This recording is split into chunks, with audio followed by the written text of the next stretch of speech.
अस्सलाम, कैसे हैं आप सब लोग। उम्मीद करती हूँ आप सब लोग ठीक होंगे, खैरियत से होंगे, अपने अपने घरों में खुश होंगे, शाद होंगे, आबाद होंगे। तो जी आज हम बना रहे हैं बहुत ही मज़े के, बहुत ही डिलीशियस से गोला कबाब।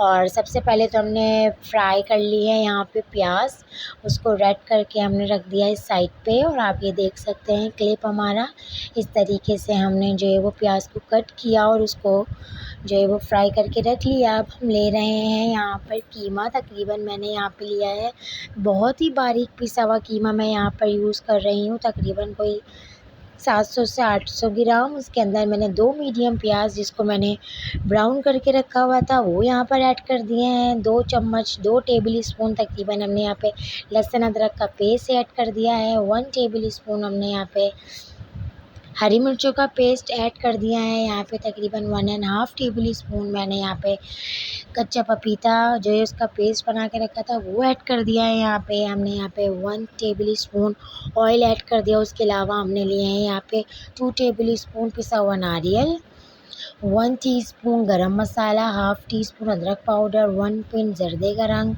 नमक हस्बे ज़ायक़ा। और हाँ 1 टीस्पून ही मैंने यहाँ पे वाइट पेपर लिया है। जैसे ब्लैक पेपर का पाउडर होता है इसी तरह मैंने वाइट पेपर का पाउडर यहाँ पे ऐड किया है, क्योंकि ब्लैक पेपर ऑलरेडी जो है वो हमारे पिसे हुए गरम मसाले में ऐड है।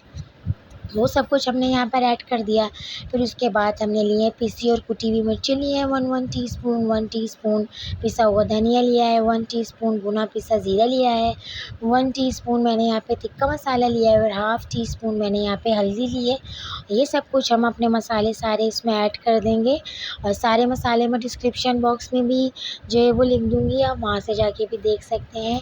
फिर हमने यहाँ पे हरा धनिया ले लिया है तकरीबन कोई 2 से 3 टेबल स्पून, उसको यहाँ पे ऐड कर दिया। इन सब चीज़ों को अच्छी तरीके से मिक्स करेंगे। अच्छी तरीके से मिक्स करने के बाद जो है हम इनको चॉप करेंगे। तो जी जिन लोगों ने अभी तक मेरे चैनल सब्सक्राइब नहीं किया है तो उन सबसे रिक्वेस्ट है कि वो सब मेरा चैनल सब्सक्राइब कर ले और मेरी वीडियोस को लाइक किया करें। कोई सजेशन हुआ करे, कोई बात हुआ करे तो प्लीज़ मुझे जो है वो कमेंट बॉक्स में ज़रूर बताया करें। आपके कमेंट्स, आपके सजेशन ही जो है वो मुझे कामयाब करेंगे इंशाल्लाह। तो जी हमने अच्छी तरीके से मिक्स कर लिया यहाँ पे अपने सारे मसाले को। उसके बाद जो है वो हम इसको चॉप कर लेंगे चॉपर में डालकर। चॉपर में डालने से पहले मेक श्योर कर लें कि आपने मसाले को मिक्स कर लिया है अच्छी तरीके से। नहीं तो चॉप करने के बाद एक बार अच्छी तरीके से ज़रूर मिक्स कर लीजिएगा। यहाँ पे मैं सबको अच्छी तरीके से पीस रही हूँ। पीसने का मतलब भी यही है कि ये अच्छी तरीके से मिक्स हो जाए और हमारा कीमा और बारीक हो जाए। जो हमारी प्याज है, हरा धनिया है, वो भी बिल्कुल ही बारीक हो जाए, चॉप हो जाए। कोई भी चीज़ जो है वो मोटी नहीं होनी चाहिए, वरना गोला कबाब जो है वो हमारे टूट जाएंगे, वो सही से फिक्स नहीं होंगे, सही से उसका जो है वो मसाला तैयार नहीं होगा। तो ये आप देख सकते हैं कितना बारीक कीमा जो है वो पिस गया है। अभी से ये बॉन्ड होना शुरू हो गया है हमारा। अच्छे तरीके से कीमा हमने पीस लिया है। अच्छा कीमे में जो हमने 10% फ़ैट भी ऐड किया था, यानी कि प्योर सूखा गोश्त नहीं था। मैंने 10% तकरीबन जो है वो फ़ैट वाला गोश्त लिया था, जो आप देख सकते हैं।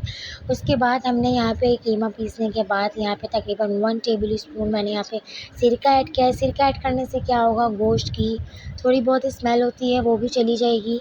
उसके अलावा हमारे कबाबों में थोड़ा-सा खट्टापन आ जाएगा, थोड़ा-सा टेस्ट जो है वो एनहांस हो जाएगा। सिरके से मसालों का टेस्ट जो है वो भी निखर कर आएगा। तो ये सब चीज़ें डाल के एंड में हमने सिरका ऐड करके अच्छी तरीके से इसको मिक्स करना है। मिक्स करने के बाद हमने तकरीबन इसको 1 घंटे के लिए ढक कर रख देना है। 1 घंटे के बाद जो है वो हम इसके कबाब प्रिपेयर करेंगे। तो हम इसको ढक कर रख रहे हैं तकरीबन 1 घंटे के लिए। अब तकरीबन हमारा हो चुका है 1 घंटा हमारा हो चुका है। आप ये देख सकते हैं कीमा अच्छे से सेट हो गया है। अब हम इसके अंदर 2 से ढाई टेबल स्पून जो है वो यहाँ पर चने का पाउडर मैं ऐड कर रही हूँ। चने का पाउडर अगर आपके पास नहीं है तो फिर आप बेसन भी ऐड कर सकते हैं, और अगर आपके पास चने का पाउडर है तो आप वो भी ऐड कर सकते हैं।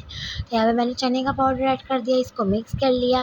तो अब हम बना लेंगे अपने गोला कबाब। गोला कबाब बनाने से पहले आपने अच्छी तरह अपने हाथों को गीला कर लेना है। जिस भी स्टिक में आपने गोला कबाब बनाए उसको भी गीला कर लें, क्योंकि इसलिए कीमा जो है वो अब हाथों में चिपकेगा, या आप जिस स्टिक में बना रहे हैं उस स्टिक में भी चिपकेगा। तो आप इसको अच्छी तरीके से गीला कर लें। और उसके बाद जो है वो हम इस तरीके से हमने गोले कबाब के लिए पहले कोफ्ता सा बना लिया। गोल सा। उसके बाद उसको स्टिक में इस तरह से डाला और स्टिक में डालने के बाद हमने उसको थोड़ा सा लंबा किया और उसको अच्छी तरीके से हाथों की मदद से प्रेस कर रहे हैं, अच्छी तरीके से उसको बॉन्ड कर रहे हैं कि वो अच्छी तरीके से बॉन्ड हो जाए। अगर आपके पास इस तरह की स्टिक नहीं है, आपके पास सीख है, तो आप वो भी यूज़ कर सकते हैं। अगर आपके पास सीख भी नहीं है तो आप चमचे की जो डंडी होती है पीछे की, आप उसमें भी बना सकते हैं। आराम से ये तैयार हो जाएंगे। इसी तरीके से हम अपने सारे गोला कबाब रेडी कर लेंगे। मेक श्योर ये करें कि आपने अच्छी तरीके से उसको बॉन्ड किया हो। अगर आपकी स्टिक में सही से नहीं भी बन पा रहा तो आप उसको हाथ से भी सेट कर सकते हैं। हाथ से सेट करके आप उसके बाद उसको रख लें, लेकिन मेक श्योर ये कर लें कि अच्छी तरीके से बॉन्ड हो, कहीं से फट नहीं रहा हो, कि कहीं ऐसा हो जब आप उसको फ्राई करने लगें तो वो फट जाए कबाब या टूट जाए और जो है वो हमारा जो ऑयल है वो ख़राब हो जाए।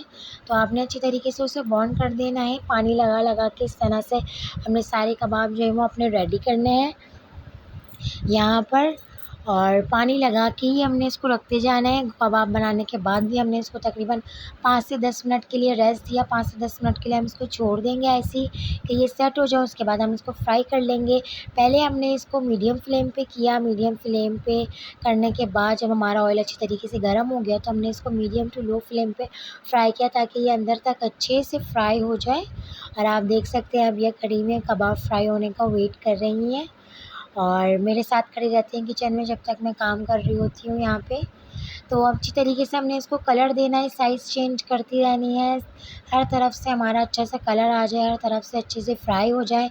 अगर आप चाहें, आपको बारबेक्यू टेस्ट चाहिए, बारबेक्यू इफ़ेक्ट चाहिए, तो आप कबाबों को फ्राई करने के बाद उसके बाद इसमें कोयले की धुनी भी दे सकते हैं। मैंने कोयले की धुनी यहाँ पर नहीं दी, मेरे घर में इतनी लाइक नहीं की जाती कोयले की धुनी। तो आप अगर चाहें तो इसमें कोयले की धुनी भी दे सकते हैं। बहुत ही ईज़ी है। आप किसी भी पतीली में, किसी भी पैन में इन कबाबों को रख के फ्राई करने के बाद और कोयला गरम करके उसके ऊपर ऑयल डाल के ढक्कन ढक के इसको तकरीबन 1 से 2 मिनट के लिए कोयले की धुनी दे दें। उससे तो बिल्कुल ही बारबेक्यू इफ़ेक्ट आ जाएगा। बिल्कुल ऐसा लगेगा कि आपने जो है वो कोयले पर ही बनाए हैं इसे। तो आई होप आपको मेरी आज की रेसिपी पसंद आई होगी। अपना फ़ीडबैक ज़रूर दीजिएगा। अपना फ़ीडबैक मुझे कमेंट बॉक्स में ज़रूर दीजिएगा। मुझे ज़रूर बताइएगा कि आपको मेरी रेसिपी कैसी लगी। और अपना बहुत ख्याल रखिएगा। इंशाल्लाह नेक्स्ट रेसिपी के साथ आपसे फिर मुलाकात होगी और कमेंट्स किया कीजिए, मुझे वेट रहता है। अपना बहुत ख्याल रखिएगा। अल्लाह हाफ़िज़।